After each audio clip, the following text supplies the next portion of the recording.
Hello అండి, welcome back to our channel. ఈరోజు వచ్చి గట్టి పకోడీ, ఆనియన్ పకోడీ ఎలా ప్రిపేర్ చేయాలి, రుచిగా కరకరలాడుతూ రావాలంటే ఎలా చేయాలి అనేది ఈ వీడియోలో నేను చూపించబోతున్నానండి. బయట షాప్లో కొన్నట్టే మనకు చాలా టేస్టీగా కరకరలాడుతూ వస్తాయి. ఈ విధంగా మీరు ఒకసారి చేసి చూడండి, చాలా బాగుంటుంది టేస్ట్ అనేది. సో ఈ రెసిపీ మీకు ఆల్రెడీ తెలిసి ఉన్నట్లయితే స్కిప్ చేయొచ్చండి, పర్లేదు. తెలియని వాళ్ళ కోసం అనేసి నేను చేస్తున్నాను. సో ఈ వీడియో అయితే చివరి వరకు మీరు చూసి వీడియో నచ్చితే చిన్న లైక్ అయితే ఇవ్వండి. మన వీడియోకి మీరు చేసే లైక్ వల్ల నా వీడియో అనేది ఇంకా చాలామంది చూసే అవకాశం అనేది ఉంటుంది కాబట్టి. సో ఇప్పుడు ఈ రెసిపీ ప్రిపేర్ చేసుకోవడం కోసం ఇక్కడ 2 కప్పుల వరకు నేను శనగపిండి తీసుకున్నాను. అదే కప్పుతోటి అరకప్పు అయితే ఈ బియ్య పిండి తీసుకున్నానండి.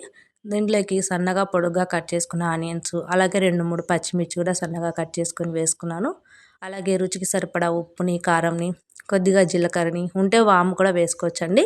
సో అలాగే కొద్దిగా వంట సోడా, ఇంకా కొత్తిమీర, కరివేపాకు ఇవన్నీ వేసుకొని ముందంతా కూడా ఒకసారి బాగా కలుపుకోవాలి వాటర్ వేయకుండా. సో మనకు ఆనియన్లో తడి అనేది ఉంటుంది కదా, ఆ తడికి మొత్తం ఈ పిండి పట్టే విధంగా ముందైతే ఒకసారి అంతా బాగా కలుపుకొని తర్వాత కొద్దిగా వాటర్ వేసుకుంటూ మనం మొత్తం గట్టిగా కలుపుకోవాలన్నమాట. ఎక్కువ మెత్తగా కలుపుకోకండి.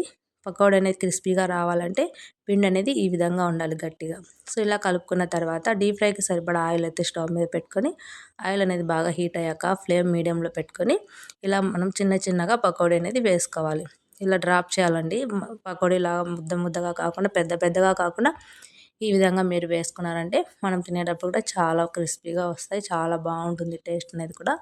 సో ఫ్లేమ్ అయితే మీడియంలో పెట్టుకొని 2 వైపులకి టర్న్ చేసుకుంటూ 2 వైపులా బాగా ఫ్రై అయ్యే విధంగా మనము ఫ్రై చేసుకోవాలండి. ఎక్కువ మాడిపోకుండా చూసుకోండి. ఈ విధంగా ఫ్రై అయితే పర్ఫెక్ట్గా వస్తాయి, మనకు కరకరలాడుతూ చాలా క్రిస్పీగా వస్తాయి. సో ఇప్పుడు మనం సర్వ్ చేసుకుంటే సరిపోతుంది. సో సేమ్ ఇదే విధంగానే మిగిలిన పిండి అంతా కూడా మనం పకోడీ అనేది వేసేసుకోవాలి. చాలా బాగుంటుందండి టేస్ట్ అనేది. మనం ఇందులో ఎలాంటి ధనియాల పొడి కానీ, గరం మసాలా కానీ, ఎలాంటి వేరేటి మసాలాలు ఏమి కూడా యాడ్ చేయలేదు చూడండి. సో కానీ చాలా క్రిస్పీగా వస్తుంది. బయట మనం కొన్నట్టుగానే గట్టి పకోడా మనం బయట షాప్లో కొంటే ఎలా ఉంటుంది టేస్ట్ అనేది అదే విధంగా ఉంటుంది. తప్పకుండా మీరు కూడా ఒకసారి ఈ విధంగా ట్రై చేసి చూడండి. చాలా బాగా వస్తుంది టేస్ట్ అనేది. మీకు కనుక ఈ వీడియో నచ్చితే తప్పకుండా చిన్న లైక్ చేయండి మన వీడియోకి.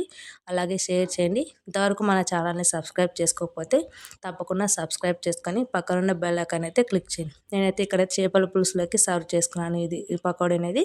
మీరు కావాలంటే చట్నీతో అయినా తినొచ్చండి, చాలా బాగుంటుంది. పైనుంచి పచ్చి కరివేపాకు కూడా వేయించి వేసుకోవచ్చు. Thank you for watching.